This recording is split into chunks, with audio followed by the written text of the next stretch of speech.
All right, I left you all hanging long enough, so let's talk about Genesis chapter 8. Genesis chapter 8, after the flood, focuses on the receding of the floodwaters and God's covenant with Noah after the flood. So, after 150 days, God caused, and this is after the 40 days and 40 nights of the rain. So, after 150 days, God caused the wind to pass over the earth, and the waters began to subside. And the ark finally comes to rest on Mount Ararat, which is in modern day Turkey.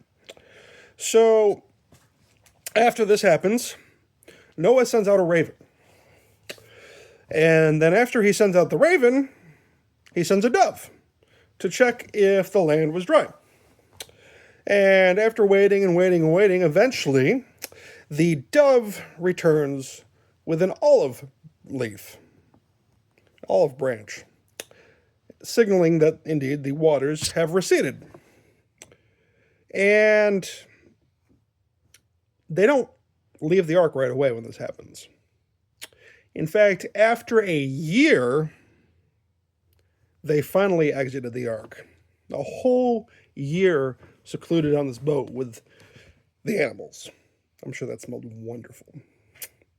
But they waited. He could have gone out. He saw the branch, the olive leaf from the dove. He could have gone out, but he waited for confirmation from God. After a year, God finally commanded him. He took away any possibility of his own confirmation bias that, hey, we're good to go. He waited on God because God told him this was going to happen. So he needed God to give him the all clear.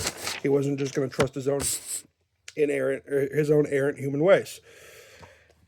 So God finally commands them off the boat, and then he commands Noah and his family and the animals to leave the ark and to repopulate the earth.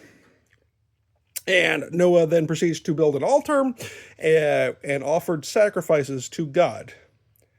God, in turn, was pleased with Noah's offering, and God promised never to destroy the earth with a flood ever again, the entire earth. And God declared that as long as the earth continues, thus will continue the cycle of seasons and the cycle of weather and patterns and so on and so forth. So that is the quick and skinny of Genesis chapter 8. I will see you back here for Genesis chapter 9.